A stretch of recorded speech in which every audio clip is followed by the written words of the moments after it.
Brenton Ford here. In this week's triathlon news, we're going to talk about how you can simulate a race in training so that you improve your performance and improve your results in your triathlon swimming races.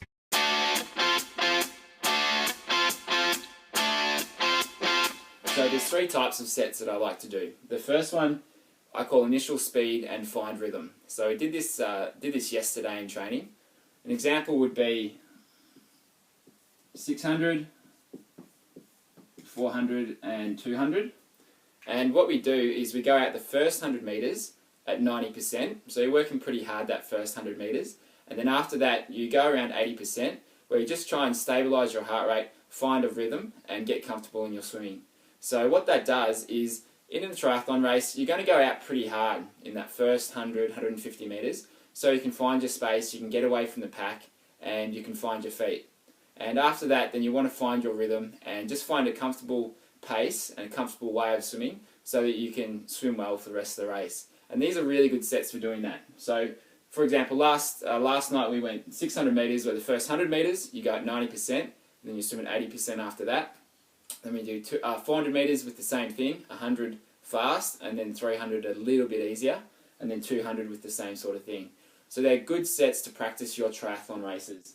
The second one is Fartlek. So most of you are probably familiar with it, where you go some speed and then some recovery, but you're going continuous. So my favourite set, Fartlek set that we do, is 30 50s with every third one fast. So 30 50s, so the first two would be at about 80%, and every third one we go at 90%. So you're constantly getting your heart rate up and then just trying to control it after that.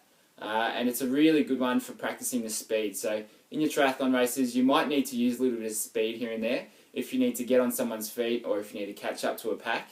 So it's really good to practice practice your speed in your sets. And the third one, broken swim at race pace. So let's say that your race is 1.9k. Let's imagine you're doing a half Ironman. Then it's good to practice doing that, but broken. So we might go 19 100s with 20 seconds rest in between each of the hundreds, and you're aiming to swim at your race pace, so the pace that you want to go in your race. And that's a very good one, just to, it will help you get a feel for how hard you need to go to hit your desired pace, and it's just a good way to practice those races. So when you get more comfortable with it, you can bring down the rest. So you might do 19 100s today with 30 seconds rest in between.